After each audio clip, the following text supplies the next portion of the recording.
Gente, embora o projeto Seridó tenha chegado em Jardim de Seridó há mais ou menos 2 anos, a história da longevidade do município ela não é recente. Então há diversos documentos históricos aqui em Jardim de Seridó que mostram que, de fato, isso aqui parece ser um verdadeiro oásis sertanejo do envelhecimento e da longevidade. Então a gente está aqui com o professor Gabriel Santos, historiador, que tem olhado para documentos históricos há muito tempo e tem trazido os registros dessa longevidade que tem aqui no município de Jardim de Seridó. E aí eu queria, professor Gabriel, que você falasse realmente sobre o que tem de tão diferente aqui em Jardim de Seridó sobre esse processo de envelhecimento e longevidade. Então, quando pela primeira vez em uma matéria de jornal, na revista doméstica do Rio de Janeiro, eu encontrei a foto de um senhor chamado Ananias, em Jardim do Seridó, que estava completando 100 anos, eu fiquei me perguntando quem era Ananias e por que 100 anos, não é? E eu saí investigando nos livros de Jardim do Seridó para compreender se o seu Ananias era um caso extraordinário ou se não. E aí eu me deparei com Maria Teresa, que em 1892 estava falecendo com 115 anos. E isso me fez pensar muito sobre como é que essas pessoas chegavam a essa idade em um tempo extremamente difícil, literalmente complexo, e em uma época em que as pessoas não viviam muito, pelo menos era o que se costumava perceber. E aí eu consegui ver uma gama de pessoas que viveram acima de 90, de 100, e isso foi diferente, né? E a gente percebe que são pessoas dos mais variados jeitos, cores, comportamentos, estruturas sociais, desde pessoas que tinham condições financeiras até pessoas escravizadas, ex-escravizadas, pessoas que vinham da África, da costa da África, da Angola, não é? E que isso é muito interessante porque se a gente parar para pensar que todos esses negros africanos vinham para cá e aqui eles eram rebatizados, nasciam novamente, e aí se essa contagem de idade passa a começar de novo, uma mulher preta da costa da África falecendo com 115, quantos anos ela não tinha? Isso é muito impressionante e o que você está dizendo, Gabriel, é que dentro de todo esse processo extremamente complexo aqui que o Seridó viveu há mais de 150 anos, 200 anos atrás, a gente consegue ter registro de pessoas pessoas brancas, pessoas pretas, indígenas. Como é que é na tua perspectiva, olhando os documentos históricos, o que é que você tem encontrado em relação a isso? O nome das pessoas, um pouco da história delas. Então, o Seridó vive, desde o seu princípio, uma onda de miscigenação muito profunda, seja forçada ou não.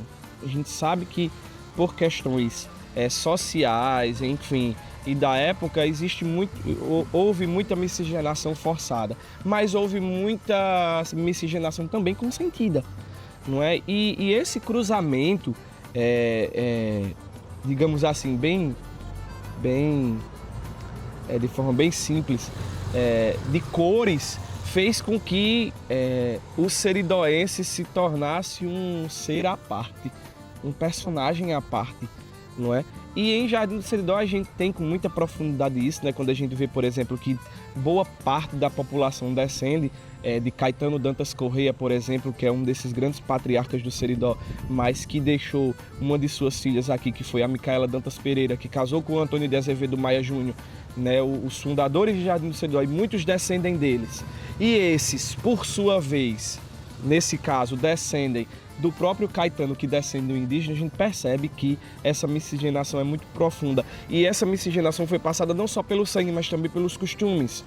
Então, é sobre o apego muito profundo à natureza, é sobre essa ideia, por exemplo, de eu tô com uma dor, eu vou tomar um chá, eu vou fazer isso, né? A cultura do chá, ao contrário do que muita gente imagina, ou pensa, ou já pensou, não é no Seridó uma questão europeia, já que lá nós temos esse costume. Aqui é literalmente um costume indígena, as nossas comidas, né? Eu sei que também existe a contextualização de que nós temos uma cultura profundamente enraizada com os judeus e com essas práticas judaicas, mas é literalmente essa miscigenação, esses costumes afro-indígenas misturados com esses costumes europeus que fizeram do Seridó uma civilização muito profunda nesse sentido. E em Jardim do Seridó a gente vê isso com mais profundidade ainda, né? Não é sendo bairrista, não. É sendo de fato alguém que percebe, né? Quando a gente estuda as histórias dos municípios do Seridó, a gente percebe que Jardim do Seridó teve um quê a mais que faz com que ela resulte nessa grande quantidade de pessoas vivendo tanto por causa dos costumes, porque no Seridó todo mundo viveu a mesma coisa, todo mundo viveu a seca de 1877, todo mundo viveu a seca de 15, todo mundo viveu... Então assim, todo mundo viveu a epidemia de tifo, todo mundo... Mas em Jardim do Seridó as pessoas continuaram envelhecendo e continuam envelhecendo, né? E a gente percebe isso. Quanto mais o tempo vai passando, mais a gente vê que a quantidade de pessoas idosas vai aumentando, né? A gente tem noção, dos últimos dias para cá faleceram 5 pessoas, dessas 5, 3 tinham acima de 90 anos. 90 anos. Então isso é simplesmente impressionante e não é um dado de agora.